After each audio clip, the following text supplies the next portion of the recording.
നമസ്കാരം. ലോകത്തിൽ മരണത്തെ ഭയക്കാത്തവരായി അധികം പേർ ഉണ്ടാകുകയില്ല എന്നാണ് ഞാൻ കരുതുന്നത്. മരിക്കുമെന്നറിഞ്ഞിട്ടും യുദ്ധം ചെയ്യാൻ പടക്കളത്തിലേക്ക് പോകുന്ന സൈനികർ പോലും യുദ്ധം ചെയ്യുമ്പോൾ മരണഭീതിയെ അതിജീവിക്കുന്നു എന്നാകിലും യുദ്ധമില്ലാത്ത സാഹചര്യത്തിൽ അവരോടാരോടെങ്കിലും നിങ്ങൾക്ക് മരിക്കുന്നതിൽ സന്തോഷമുണ്ടോ എന്ന് ചോദിച്ചാൽ ഉത്തരവെന്ത് എന്ന് നമുക്ക് പ്രതീക്ഷിക്കാവുന്നതേ ഉള്ളൂ. അതുപോലെ തന്നെ യേശുവിൻ്റെ രണ്ടാം വരവിന് വേണ്ടി വലിയ ഭക്തിയോടും ആർത്തിയോടും കാത്തിരിക്കുന്ന ഒരു വിശ്വാസിയോട് മരിച്ചാൽ നിങ്ങൾ സ്വർഗത്തിൽ പോകുമെന്ന് നിങ്ങൾക്ക് നിശ്ചയമുള്ളപ്പോൾ, ആ സ്ഥിതിയിൽ നിങ്ങളിപ്പോൾ ആയിരിക്കുമ്പോൾ ഇന്ന് മരിക്കുന്നതല്ലേ നല്ലത്, അതോ 10 വർഷം കഴിഞ്ഞ് മരിക്കുന്നതാണോ താല്പര്യമെന്ന് ചോദിച്ചാൽ അതിൻ്റെയും ഉത്തരം പ്രത്യേകിച്ചാരും പറഞ്ഞു തരേണ്ട കാര്യമില്ല. മരണത്തെ ലോകത്തിൽ എല്ലായിടത്തും എല്ലാവരും ഭയക്കുന്നു. എന്നാൽ ഞാനിതിനെപ്പറ്റി ധ്യാനിക്കുമ്പോൾ എൻ്റെ മനസ്സിൽ തെളിഞ്ഞു വരുന്ന ഒരു വലിയ സത്യം, നാം മരണത്തെ അല്ല ഭയക്കുന്നത്. നാം ഭയക്കുന്നത് നാം ഇപ്പോൾ നയിച്ചു കൊണ്ടിരിക്കുന്ന ജീവിതത്തെയാണ്. അതിന് 2 ന്യായങ്ങൾ എനിക്ക് പറയാനുണ്ട്. ഒന്ന്, മരണം എന്താണെന്ന് നമുക്ക് അറിഞ്ഞുകൂടാ. മരണ അനന്തര അവസ്ഥ എന്താണ് എന്ന് നമുക്ക് അറിഞ്ഞുകൂടാ. സ്വർഗത്തിൽ പോകുമെന്നും നരകത്തിൽ പോകുമെന്നും ഒക്കെ ഉള്ളത് കേട്ടുകേഴ്വി മാത്രമാണ്. ഷേക്സ്പിയർ തൻ്റെ ഒരു നാടകത്തിൽ പറയുന്നത്, death the land from whose bourns the traveller never returns. Bourns എന്ന് പറഞ്ഞാൽ ബൗണ്ടറീസ്. അദ്ദേഹം മരണത്തെ ഒരു രാജ്യമായിട്ട് വിഭാവന ചെയ്തിട്ട് അതിലേക്ക് പോയി തിരിച്ചു വന്ന് അവിടുത്തെ യാത്രാ വിവരണങ്ങൾ ആരും ഇന്നുവരെ നടത്തിയിട്ടില്ല. അവിടെ നിന്ന് ആർക്കും മടങ്ങി വരാൻ സാധ്യമല്ല. ഇത് സ്കൂൾ കുട്ടികൾക്ക് പോലും അറിയാവുന്ന കാര്യമാണ്. പക്ഷേ ഷേക്സ്പിയർ തൻ്റെ അമർത്യമായ നാടകത്തിൻ്റെ ഒരു ഭാഗത്ത് ഇത് പറയുമ്പോൾ അതിൽ വലിയ പ്രത്യേകതയുണ്ട് എന്ന് നമുക്ക് ബോധ്യമാകും. The land or the country from whose bounds no traveler ever returns. അപ്പോൾ മരണം എന്താണ് എന്നറിഞ്ഞിട്ട് അതിനെ ഭയപ്പെടുന്നു. ഇപ്പോൾ പാമ്പിനെ നമ്മൾ ഭയപ്പെടുന്നു, കാരണം അത് കൊത്തിയാൽ മരിച്ചു പോകും. കടുവയെ ഭയപ്പെടുന്നു, അതിനോട് കളിച്ചാൽ പിന്നെ കളി മാറും, പിന്നെ കളി അറിയും എന്നൊക്കെ പറയുന്നത് പോലെ. അതുപോലെ നമുക്ക് മരണത്തെ ഭയപ്പെടുവാൻ ന്യായമില്ല. കാരണം മരണം എന്താണ് എന്ന് ആർക്കും ഒരു പിടിയുമില്ല. എന്നാൽ നാം ഭയപ്പെടുന്നു. വാസ്തവത്തിൽ നാം ഭയപ്പെടുന്നത് ഇത് നാം പ്രത്യേകം തിരിച്ചറിയേണ്ട ഒരു സത്യം തന്നെയാണ്. ഇത് വളരെ വളരെ വൈകിട്ടാണ് എൻ്റെ മനസ്സിൽ പതിച്ചത്. അതുകൊണ്ട് പ്രത്യേകിച്ച് എന്നെ കേൾക്കുന്ന യുവതി യുവാക്കന്മാരോട് ഈ സത്യം പങ്കിടുന്നതിൽ എനിക്ക് വലിയ സന്തോഷമുണ്ട്, തൃപ്തിയുണ്ട്, അഭിമാനമുണ്ട്. നാം യഥാർത്ഥത്തിൽ ഭയപ്പെടുന്നത് എന്തുകൊണ്ടോ അത് നമുക്ക് മനസ്സിലാകാൻ കഴിയാതെ പോകുന്നു. ദീർഘനാളുകളിൽ എനിക്കിത് മനസ്സിലാകാതെ ഇരുന്നതാണ്. നാം സത്യത്തിൽ ഭയപ്പെടുന്നത് മരണത്തെയല്ല, നാം ഇപ്പോൾ ജീവിച്ചു കൊണ്ടിരിക്കുന്ന ആ ജീവിതത്തിൻ്റെ അർത്ഥശൂന്യതയാണ്, ലക്ഷ്യരാഹിത്യത്തെയാണ്, അതിലടങ്ങിയിരിക്കുന്ന പൊള്ളത്തരത്തെയാണ്, അതിൽ സംഭവിച്ച വില ഇടിവിനെയാണ്. ജീവിതം എപ്രകാരം അറിയണമെന്നും ആസ്വദിക്കണമെന്നും പ്രയോജനപ്പെടുത്തണമെന്നും ഭംഗിയാക്കണമെന്നും ഒരിക്കലും കൂട്ടാക്കാതെ ചില മിഥ്യകളുടെ ലോകത്തിൽ മാത്രം തങ്ങി നിന്ന് നാളുകളെ പാഴാക്കുന്ന ആളുകൾ അവർ അനുഭവിക്കുന്ന പ്രത്യേകമായ ഒരാനുകൂല്യമാണ് ഈ മരണത്തെ പറ്റിയുള്ള ഭയം എന്നാണ് ഞാനിപ്പോൾ മനസ്സിലാക്കുന്നത്. അപ്പോൾ ഇത് കുറച്ചുകൂടെ വ്യക്തമാക്കുന്നതിന് അല്ലെങ്കിൽ വ്യക്തമായി ധരിക്കുന്നതിന് ചില വാക്കുകൾ മാത്രം ഞാൻ ഈ വീഡിയോയിൽ ഉൾക്കൊള്ളിക്കുകയാണ്. ഈ ഒരു സത്യം യേശുവിന് നന്നേ അറിയാമായിരുന്നു. നാം അത് സുവിശേഷങ്ങൾ അല്ലെങ്കിൽ യേശുവിൻ്റെ പഠിപ്പീരുകൾ അല്പം ശ്രദ്ധ വെച്ച് അവയെ പരസ്പരം ബന്ധിപ്പിച്ച് ചിന്തിക്കുമെങ്കിൽ ഞാൻ പറയുന്നത് സത്യമാണ് എന്ന് നിങ്ങൾക്ക് ബോധ്യമാകും. നമുക്ക് ആ ഭാഗം അല്പം ഒന്ന് പരിശോധിക്കാം. യോഹന്നാൻ്റെ സുവിശേഷം 10-ാം അധ്യായത്തിൻ്റെ 10-ാം വാക്യത്തിൽ യേശു പറയുന്നു, അവർക്ക് ജീവനുണ്ടാകുവാനും സമർത്ഥമായ ജീവനുണ്ടാകുവാനും അത്രേ ഞാൻ വന്നത്. ഇത് നമ്മുടെ മനസ്സിൽ ആദ്യം നാം കുറിച്ചു വെക്കേണ്ട ഒരു പ്രസ്താവനയാണ്, സുപ്രധാനമായ പ്രസ്താവനയാണ്. യേശുവിൻ്റെ ദൗത്യത്തെ ആകമാനം അടക്കി ഭരിച്ചിരുന്ന ഒരു ദർശനമാണ്, ഒരു ലക്ഷ്യബോധമാണ് നാം ഇവിടെ കാണുന്നത്. യോഹന്നാൻ്റെ സുവിശേഷം 10-ാം അധ്യായത്തിൻ്റെ 10-ാം ഭാഗ്യം. ഈ സമയത്ത് സാന്ദർഭികമായി ഞാൻ ഒരു കാര്യം പറഞ്ഞുകൊള്ളട്ടെ. അതായത് യേശുവിൻ്റെ ജീവിതത്തിൻ്റെ സൗന്ദര്യവും ബലവും അതിൻ്റെ ഫലഭൂഷ്ടിയും നാം ഒന്ന് പരിശോധിക്കുമ്പോൾ മനസ്സിലാകും. അതിൻ്റെ ഒരു പ്രധാനപ്പെട്ട ഘടകം യേശുവിന് കൃത്യമായ അചഞ്ചലമായ ലക്ഷ്യബോധമുണ്ടായിരുന്നു എന്നുള്ളതാണ്. നമുക്കിന്നില്ലാത്തതും അതുതന്നെയാണ്. താൻ എന്തിനു വേണ്ടി ലോകത്തിൽ വന്നുവെന്നും താൻ എവിടേക്കാണ് പോകുന്നതെന്നും പോകുന്നതിന് മുൻപ് എന്തെല്ലാം കർത്തവ്യങ്ങൾ നിർവഹിക്കണമെന്നും അതിൻ്റെ അർത്ഥവും വ്യാപ്തിയും എന്താണ് എന്നും യേശുവിന് കൃത്യമായ ബോധമുണ്ടായിരുന്നു. നമുക്ക് അല്പം പോലും ഇല്ലാത്തത് അത് തന്നെയാണ്. പക്ഷേ നമ്മളെല്ലാവരും താത്വികമായ യേശുവിൻ്റെ അനുയായികളാണ്. അതുകൊണ്ട് യേശുവിനെ പോലെയാണ്. പക്ഷെ നമ്മുടെ അവസ്ഥ ഇങ്ങനെയാണ്. അപ്പോൾ നിങ്ങൾക്ക് സമൃദ്ധമായ ജീവൻ ഉണ്ടാകുവാനാണ് ഞാൻ വന്നത്. അതാണ് യേശുവിൻ്റെ ലക്ഷ്യബോധം. ആ ലക്ഷ്യപ്രാപ്തിക്ക് വേണ്ടിയുള്ള കാര്യങ്ങൾ മാത്രമേ യേശു തൻ്റെ പരസ്യ ശുശ്രൂഷയിൽ നിർവഹിച്ചിട്ടുള്ളൂ എന്ന് മിക്കവാറും എല്ലാവർക്കും അറിയാവുന്നതാണ്, അല്ലെങ്കിൽ അറിയേണ്ടതാണ്. അത് നമ്മുടെ മനസ്സിൽ വ്യക്തമായി കുറിക്കുക. രണ്ടാമതായിട്ട് നമ്മുടെ മനസ്സിൽ സൂക്ഷിക്കേണ്ടത്, ഈ വേദപുസ്തകത്തെ ആസ്പദമാക്കി ചിന്തിക്കുക എന്ന് പറയുമ്പോൾ അതിൽ അവിടെ ചിതറിക്കിടക്കുന്ന പ്രസ്താവനകൾ, വെളിപ്പെടുത്തുകൾ എല്ലാം കൂട്ടിച്ചേർത്ത് വായിക്കുമ്പോൾ നമ്മുടെ മനസ്സിൽ പൊന്തി വരുന്ന പുതിയ അറിവുകളാണ്. ഞാനത് മാത്രമാണ് നിർവഹിച്ചുകൊണ്ടേയിരിക്കുന്നത്. അപ്പോൾ രണ്ടാമതാണ് നാം മനസ്സിൽ ഓർക്കേണ്ട ഭാഗം, യേശുവിൻ്റെ ശുശ്രൂഷയിൽ കൂടെ, യേശുവിൻ്റെ ജീവിതത്തിൽ കൂടെ, ജീവിതത്തിൻ്റെ അർത്ഥവത്തായ അനുഭവത്തിൽ കൂടെ, അതുമൂലം യേശു അറിഞ്ഞ നിർവൃതിയിൽ കൂടെ. നമുക്കറിയാം, ക്രൂശിൽ കിടന്ന് യേശു പറഞ്ഞു, എല്ലാം നിവൃത്തിയായി. എൻ്റെ ജീവിതം പാഴായിപ്പോയില്ല, ശൂന്യമായിപ്പോയില്ല, അതിലൊന്നും പൂർണ്ണമാകാതെ അവശേഷിക്കുന്നതുമില്ല. എൻ്റെ ജീവിതം സമ്പൂർണ്ണമാക്കിയിട്ട് ഞാൻ വന്നിടത്തേക്ക് മടങ്ങിപ്പോകുകയാണ്. മനുഷ്യ, നീ മണ്ണാകുന്നു, നീ മണ്ണിലേക്ക് മടങ്ങുമെന്ന് പറയുമ്പോൾ അതിന് സമാന്തരമായി, പക്ഷേ അതിൽ നിന്ന് വ്യത്യസ്തമായി, പിതാവിൽ നിന്ന് വന്നവൻ പിതാവിലേക്ക് മടങ്ങിപ്പോകുന്നു. അതാണ് സ്വർഗാരോഹണത്തിൻ്റെ അർത്ഥം. അതിനെപ്പറ്റി കൂടുതലായി ഈ തരുണത്തിൽ ഞാൻ വിവരിക്കുന്നില്ല, വിശദീകരിക്കുന്നില്ല. അപ്പോൾ അപ്രകാരം അനുഗ്രഹിക്കപ്പെട്ട അവസ്ഥയിൽ ഈ ലോകത്തിന് നിന്ന് വിട പറയുവാൻ യേശുവിനെ സാധിച്ചു. അതുകൊണ്ട് തന്നെ യേശുവിൽ കൂടെ പൗലോസ് അപ്പോസ്തലൻ വ്യക്തമായി പറയുന്നുണ്ട്, നിങ്ങൾക്കറിയാവുന്നതാണ്, യേശുവിൽ കൂടെ മനുഷ്യജാതി പ്രാപിച്ച ഒരു വലിയ അനുഗ്രഹം, മരണത്തെ പറ്റിയുള്ള ഭീതി അതിജീവിക്കുവാനുള്ള ന്യായം അല്ലെങ്കിൽ അവകാശം യേശു പ്രദാനം ചെയ്തു. യേശു എങ്ങനെയാണ് ഈ മരണഭീതി അതിജീവിക്കുവാൻ നമുക്ക് സഹായിച്ചത്, അല്ലെങ്കിൽ മരണഭീതിയെ നാം അതിജീവിക്കത്തക്ക ഒരു സാഹചര്യം നമുക്ക് നൽകിയത്?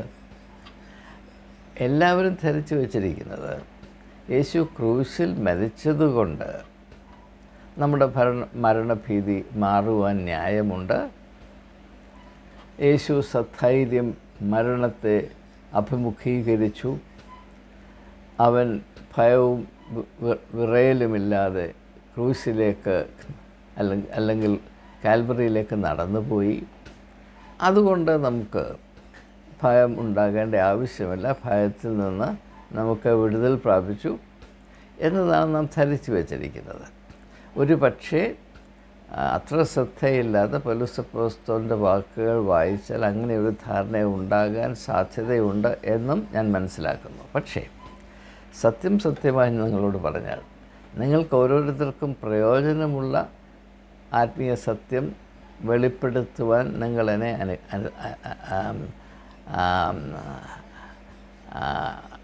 എന്താണ് പറയുന്നത് അനുവദിക്കുമെങ്കിൽ ഞാൻ വാക്കുകൾക്ക് വേണ്ടി തിരയുന്നത് നിങ്ങൾ എന്നോട് ക്ഷമിക്കണം. പലർക്കും അത് അരോചകമാണെന്നറിയാം. പക്ഷേ എൻ്റെ പരിമിതിയിൽ നിന്ന് മാത്രമേ എനിക്ക് സംസാരിക്കുവാനും നിങ്ങളോട് ഒരുമിച്ച് ചിന്തിക്കുവാനും സാധ്യമാകുകയുള്ളൂ. ഞാൻ ഏതാണ്ട് നൂറ്റാണ്ട് ഇംഗ്ലീഷ് ഭാഷയിൽ മാത്രമാണ് വായിച്ചതും എഴുതിയതും സമ്പാദിച്ചതുമെല്ലാം. അതുകൊണ്ട് തന്നെ ഇങ്ങനെയുള്ള ചെറിയ പാകപ്പിഴകൾ വരുന്നത് നിങ്ങൾ സദയം ക്ഷമിക്കുക.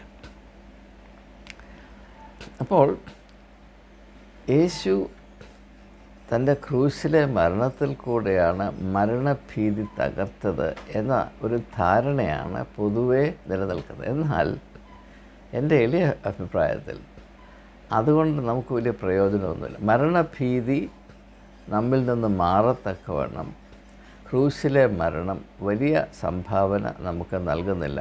അത് തികച്ചും അപ്രസക്തമാണ് എന്നല്ല ഞാൻ പറയുന്നത്.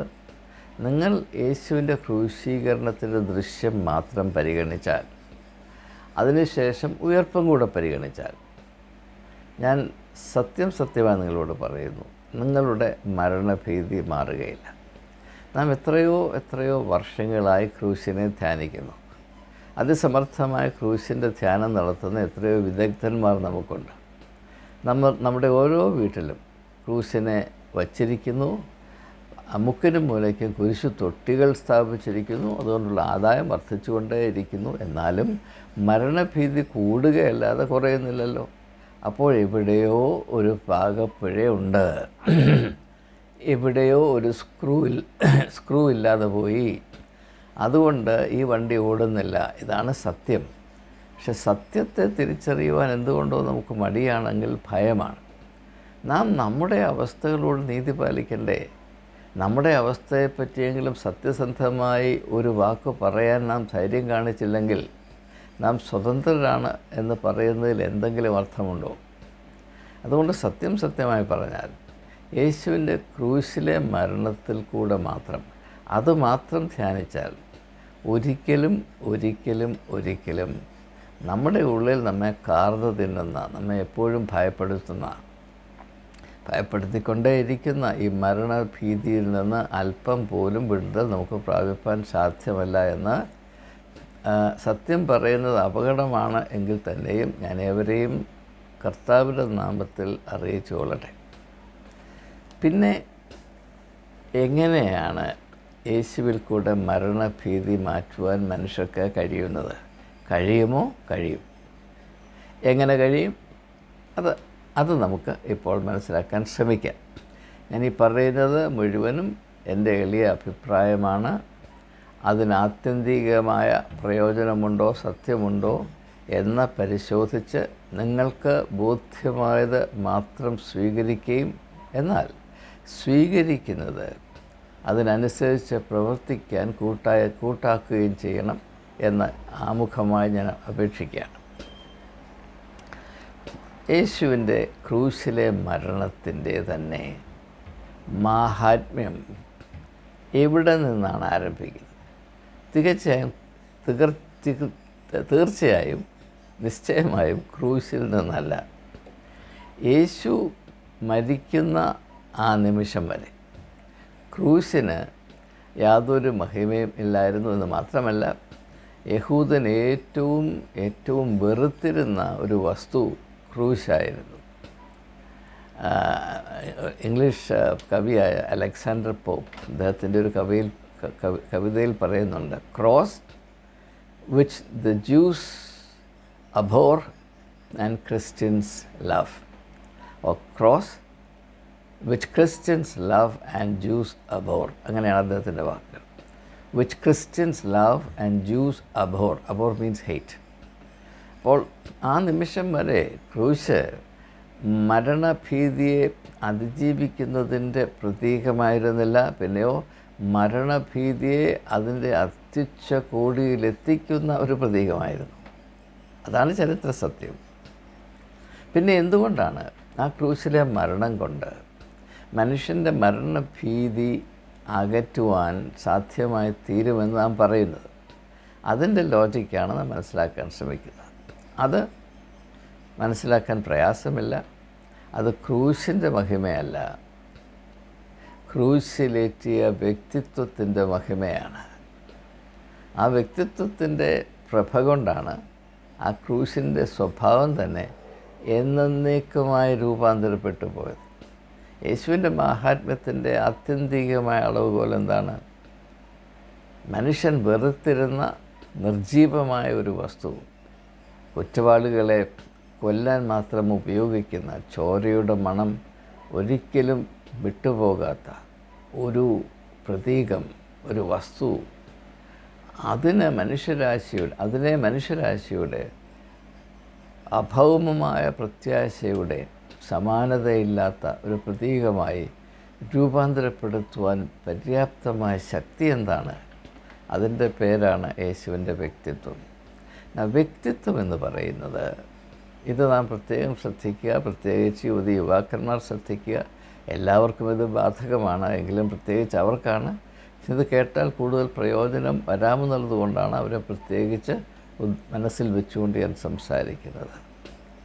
വ്യക്തിത്വം എന്ന് പറയുന്നത് നാം നമ്മുടെ ജീവിതത്തെ എത്രമാത്രം അർത്ഥവത്തായി ഉപയോഗിക്കുന്നു അല്ലെങ്കിൽ ജീവിക്കുന്നു എന്നതിനെ ആശ്രയിച്ചാണ്.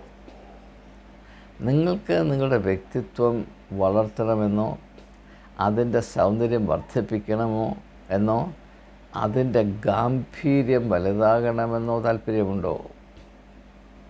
നിങ്ങൾ എവിടെയെങ്കിലും ആയിരുന്നാൽ നിങ്ങളുടെ അവിടെ ആയിരിക്കുന്ന അവസ്ഥ കൊണ്ട്, by the force of your sheer presence,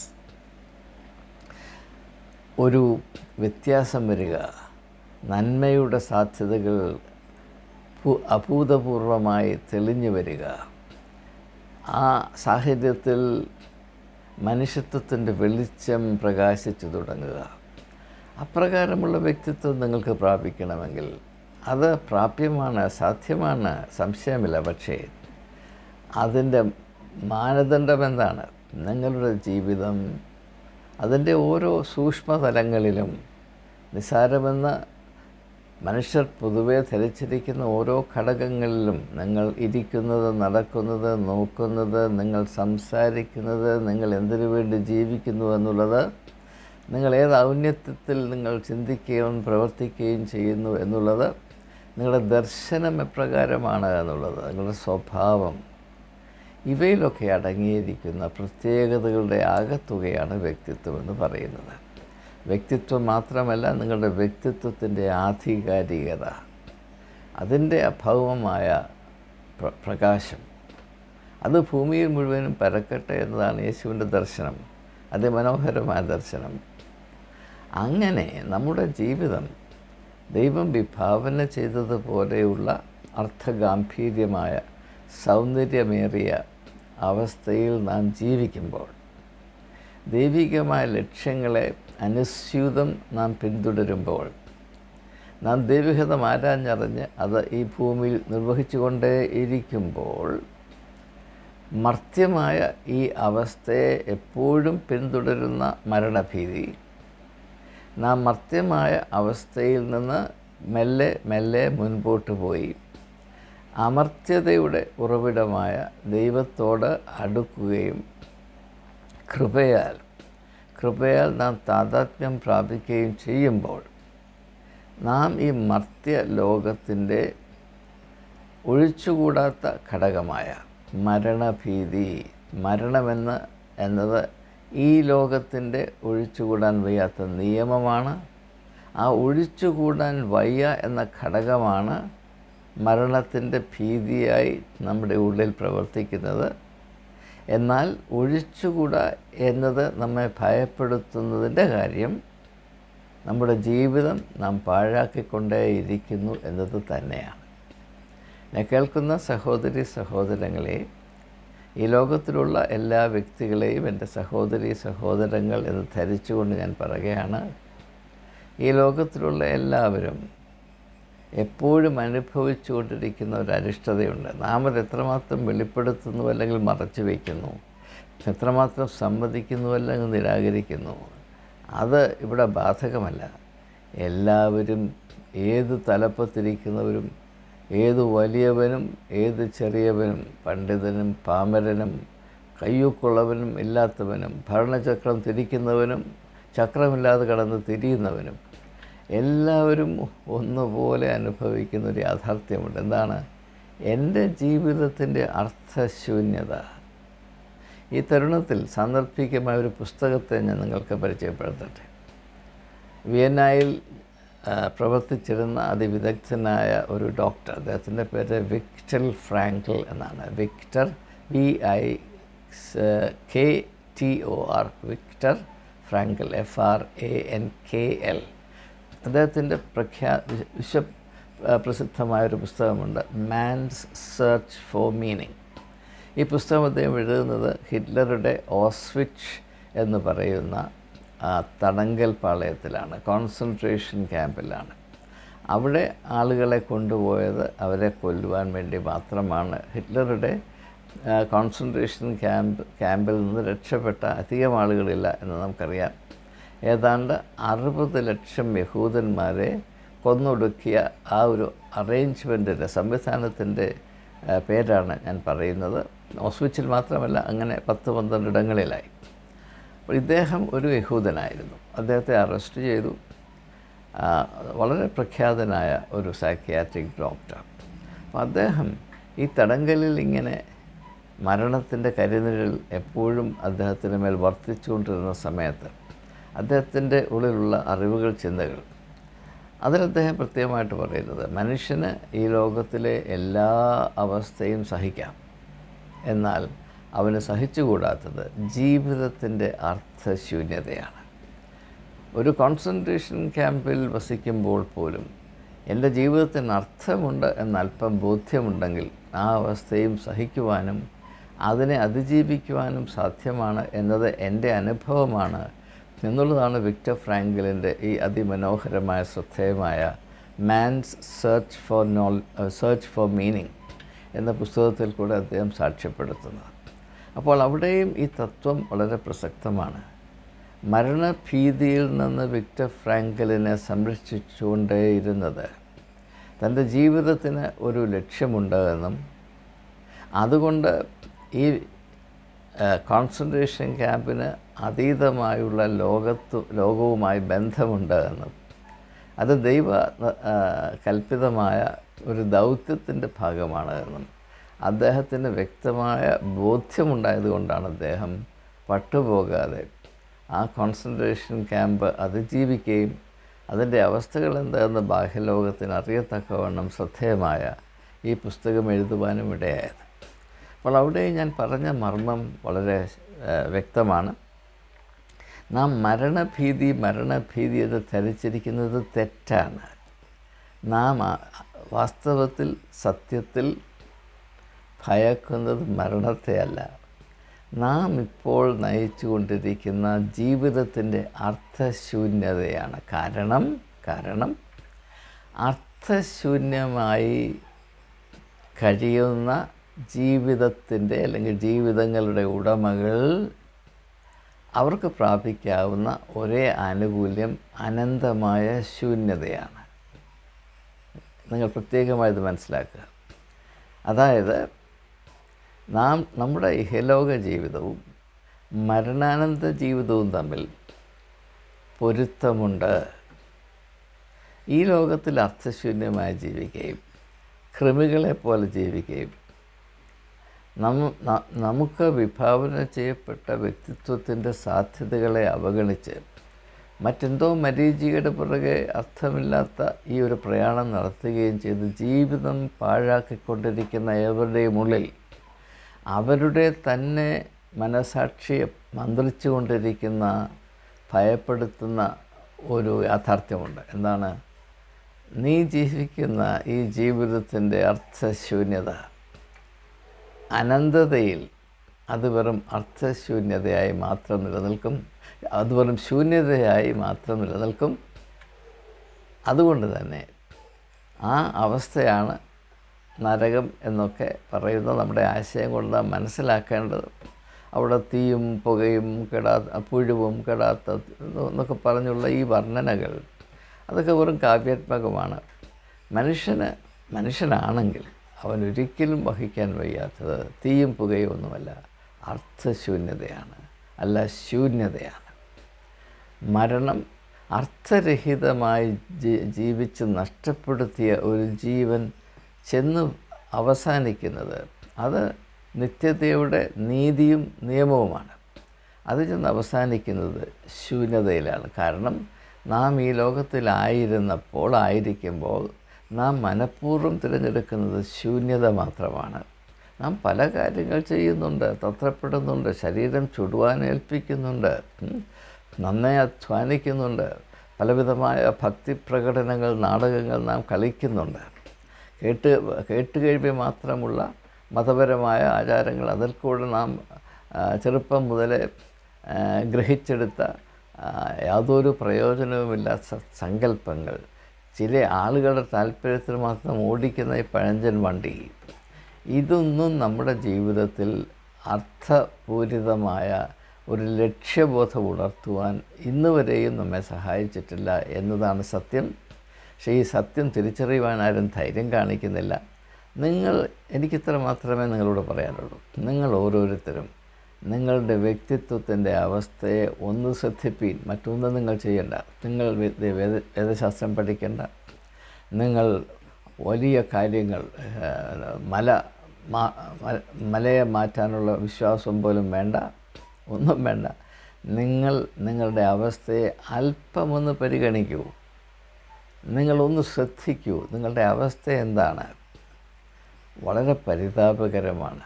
മനുഷ്യ വ്യക്തിത്വത്തിന് ഇത്രമാത്രം ഇടിവ് സംഭവിച്ച മറ്റൊരു യുഗം ചരിത്രത്തിലുണ്ടായിട്ടില്ല എന്നാണ് ഞാൻ പറയുന്നത്. എന്നാൽ ഇത്രമാത്രം മതപരമായ സംവിധാനങ്ങൾ വളരുകയും മതപരമായ പ്രവർത്തനങ്ങൾ മലവെള്ളം പോലെ പാഞ്ഞു വരികയും ചെയ്യുന്ന ഒരു കാലഘട്ടത്തിലാണ് മനുഷ്യൻ്റെ വ്യക്തിത്വം ഏറ്റവും കൂടുതൽ ഇടിഞ്ഞു പോയത് എന്ന് നാം മനസ്സിലാക്കുക.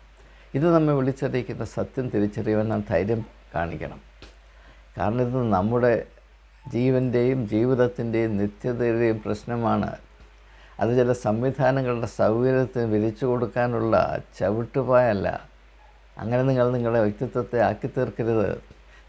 നിങ്ങളോട് കാണിച്ചുകൊണ്ടേയിരിക്കുന്ന അപരാധത്തിൻ്റെ ആ ക്രൂരത, നിങ്ങൾ കാണിക്കുന്ന അപരാധം നിങ്ങൾ എന്തുകൊണ്ടാണ് തിരിച്ചറിയാൻ കൂട്ടാക്കാത്തത്? അല്ല, എന്തുകൊണ്ടാണ് ഭയക്കുന്നത്?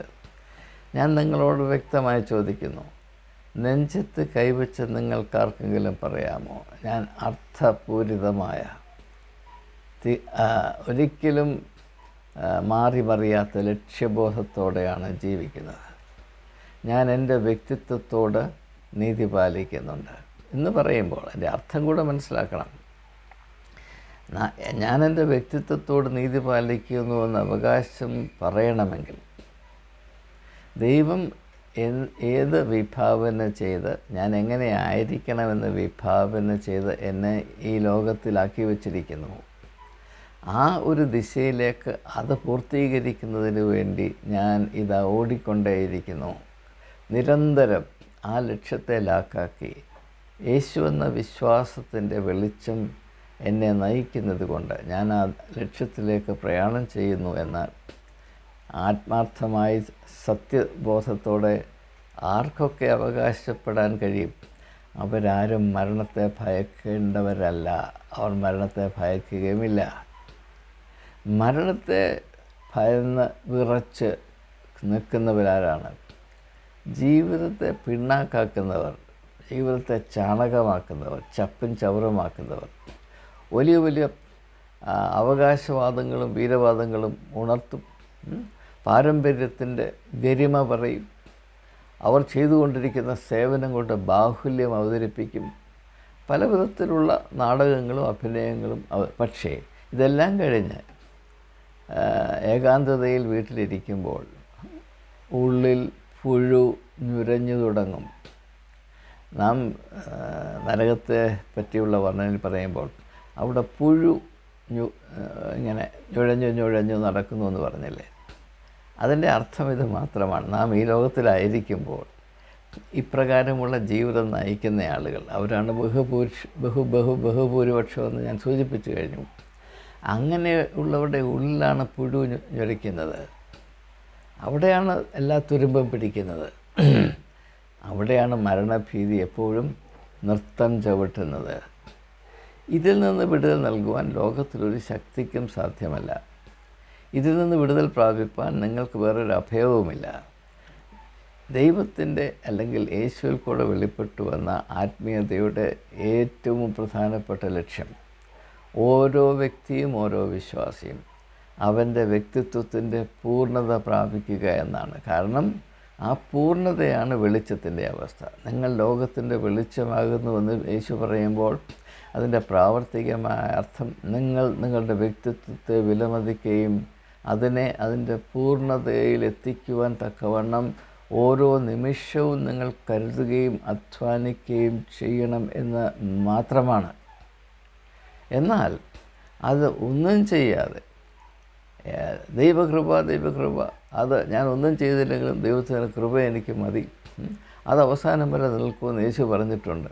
ഞാൻ അതിലള്ളിപ്പിടിച്ച് നിൽക്കുന്നതാണ് വിശ്വാസം. അത് വിശ്വാസമല്ല, അത് വിശ്വാസത്തിൻ്റെ വക്രീകരണമാണ്. അത് വിശ്വാസരാഹിത്യത്തിൻ്റെ പരോക്ഷമായ പ്രകടനമാണ് എന്ന് ഈ വൈകിയ വേളയിലെങ്കിലും തിരിച്ചറിയണം. മനുഷ്യ വ്യക്തിത്വത്തെ നിരന്തരം അതിൻ്റെ പൂർണ്ണതയിലേക്ക് വളരുവാൻ സഹായിക്കുന്ന ഘടകത്തിൻ്റെ പേരാണ് വിശ്വാസം. വളർച്ചയില്ലാത്തിടത്ത് വിശ്വാസമില്ല. സത്യം സത്യം സത്യം. അതുകൊണ്ടാണ് വചനം പറയുന്നത്, മനുഷ്യപുത്രൻ വീണ്ടും വരുമ്പോൾ ഈ ഭൂമിയിൽ വിശ്വാസം കണ്ടെത്തുമോ? വളരെ സംശയമാണ്. വളരെ ചിന്താഭാരത്തോടു കൂടെയാണ് ആ ചോദ്യം ചോദിക്കുന്നത്. ഞാൻ ചോദിക്കുന്ന ചോദ്യമല്ല, നിങ്ങൾക്കറിയാം. അതിൻ്റെ പുറകിൽ മനുഷ്യ ഇഹലോക അവസ്ഥയെപ്പറ്റിയുള്ള വലിയ തിരിച്ചറിവുകളും ആത്മീയമായ ചിന്താഭാരവും അടങ്ങിയിട്ടുണ്ട് എന്ന് നാം പ്രത്യേകം മനസ്സിലാക്കണം. അതുകൊണ്ട് ഒരു ചെറിയ തിരുത്തൽ പ്രാപിക്കുക അല്ലെങ്കിൽ നാം അനുവദിക്കുക എന്നത് മാത്രമാണ് ഈ വീഡിയോയുടെ ഉദ്ദേശം. അതായത് ലോകത്തിൽ പരക്കെ തെറ്റിദ്ധരിച്ചിരിക്കുന്നത് നാം മനുഷ്യനെ മരണഭീതി അലട്ടുന്നു എന്നതാണ്. മരണഭീതിയെ നാം തെറ്റായിട്ടാണ് മനസ്സിലാക്കിയിരിക്കുന്നത്. നാം മരണത്തെ അല്ല ഭയക്കുന്നത്. കാരണം മരണം എന്താണെന്ന് പോലും നമുക്ക് അറിഞ്ഞുകൂടാ. ഒരു ശാസ്ത്രജ്ഞനും ഒരു ഡോക്ടർക്കും യഥാർത്ഥത്തിൽ മരണം എന്താണ് എന്ന് അറിയില്ല. ആർക്ക് അവരുടേതായ മാനദണ്ഡങ്ങളുണ്ട് തീർച്ചയായും. പക്ഷേ അത് മരണം എന്താണ് എന്ന ചോദ്യത്തിൻ്റെ ഉത്തരമല്ല. അതുകൊണ്ട് തന്നെ നാം മരണത്തെ അല്ല ഭയക്കുന്നത്, നാം ജീവനെയാണ് ഭയക്കുന്നത്. ആവർത്തിക്കുന്നു, നാം ജീവനെയാണ് ഭയക്കുന്നത്. പക്ഷേ ജീവനെയുമല്ല ഭയക്കുന്നത്, പിന്നെയോ നാം നയിക്കുന്ന ജീവിതത്തിൻ്റെ അർത്ഥശൂന്യതയാണ്. ആ അർത്ഥശൂന്യതയിൽ കൂടെ നമുക്ക് പ്രാപിപ്പാനുള്ള ഏക അവകാശം ശൂന്യത മാത്രമാണ്. മനുഷ്യൻ്റെ ജീവിതം ശൂന്യതയിലേക്ക് ചുരുങ്ങിപ്പോകുന്ന അല്ലെങ്കിൽ നിപതിക്കുന്ന അവസ്ഥയുടെ പേരാണ് മരണാനന്തര ശിക്ഷാവിധി അല്ലെങ്കിൽ നരകം എന്നൊക്കെ നമ്മൾ പറയുന്നത്. അല്ലാതെ അങ്ങനെ തീയും പുകയും ഒന്നും ആവശ്യമില്ലാത്ത കാര്യങ്ങൾ പറഞ്ഞുകൊണ്ടിരുന്നിട്ട് കാര്യവുമില്ല. അതുകൊണ്ട് ഈ വീഡിയോയിൽ ഉൾപ്പെടുത്തിയിരിക്കുന്ന വചന അധിഷ്ഠിതമായ ആത്മീയ തിരിച്ചറിവുകൾ അതർഹിക്കുന്ന പ്രാധാന്യത്തോടെ നിങ്ങൾ ചിന്തിക്കുകയും അതിൽ നിന്ന് ഉത്ഭവിക്കുന്ന ചുമതല ബോധം നിലനിർത്തുകയും ചെയ്യണമേ. ക്രിസ്തുവിൻ്റെ നാമത്തിൽ ഞാൻ നിങ്ങളോട് ഏവരോടും അപേക്ഷിക്കുന്നത്. ലോകത്തിലെ വിലതീരാത്ത നിധിയായ നിങ്ങളുടെ വ്യക്തിത്വം അത് അതിൻ്റെ മഹിമയിൽ, അതിൻ്റെ ദൈവികമായ പ്രഭയിൽ, അതിൻ്റെ അർത്ഥപൂരിതമായ മാഹാത്മ്യത്തിൽ അതിൻ്റെ പൂർണ്ണതയിൽ നിലനിർത്തുവാൻ നിങ്ങൾ ദയവായി ശ്രമിക്കണം. അതിന് സഹായിക്കാത്തത് ഒന്നും നിങ്ങൾ വിലമതിക്കരുത്. അതിന് വിലങ്ങുതരിയാൻ നിൽക്കുന്നത് എല്ലാറ്റിനെയും നിങ്ങൾ ഒന്നിൽ ഉപേക്ഷിക്കണം, അല്ലെങ്കിൽ അതിജീവിക്കണം. പരമ്പരാഗതമായി നിങ്ങൾക്ക് നൽകപ്പെട്ടിരിക്കുന്ന നിർദ്ദേശങ്ങൾ, അറിവുകൾ, അവയൊക്കെയും നിങ്ങളുടെ കൈയും കാലും കെട്ടി ഈ ലക്ഷ്യപ്രാപ്തിയിൽ നിങ്ങൾ ഒരിക്കലും എത്താതെ നിങ്ങൾ അതുപോലെ വിറങ്ങലിച്ച് കിടക്കുന്ന ഒരവസ്ഥയിൽ നിങ്ങളെ ആക്കി വയ്ക്കുന്നതിന് മാത്രം പര്യാപ്തമാണ്. അതുകൊണ്ടാണ് യേശു പറഞ്ഞത്, അന്വേഷിപ്പിൻ കണ്ടെത്തും. അങ്ങനെ അന്വേഷിക്കുമ്പോൾ ലഭിക്കുന്ന ആത്മീയമായ തിരിച്ചറിവുകൾ മാത്രമാണ് ഈ യൂട്യൂബ് ചാനലിൽ കൂടെ എൻ്റെ ആത്മീയ യാത്രികരായ നിങ്ങൾ ഏവരോടും ഞാൻ അറിയിച്ചുകൊണ്ടേയിരിക്കുന്നത്. നിങ്ങളിൽ ഇതിൽ നിരന്തരമായ താല്പര്യം കാണിക്കുകയും നിങ്ങൾ സ്നേഹിക്കുന്നവരെ ഈ കൂട്ടായ്മയുടെ അനുഗ്രഹത്തിലേക്ക് വരുവാൻ തക്കവണ്ണം അവരെ സഹായിക്കുകയും ചെയ്യുന്നതിലുള്ള എൻ്റെ സ്നേഹവും നന്ദിയും അറിയിച്ചുകൊണ്ട് വാക്കുകൾ ഉപസംഹരിക്കുന്നു.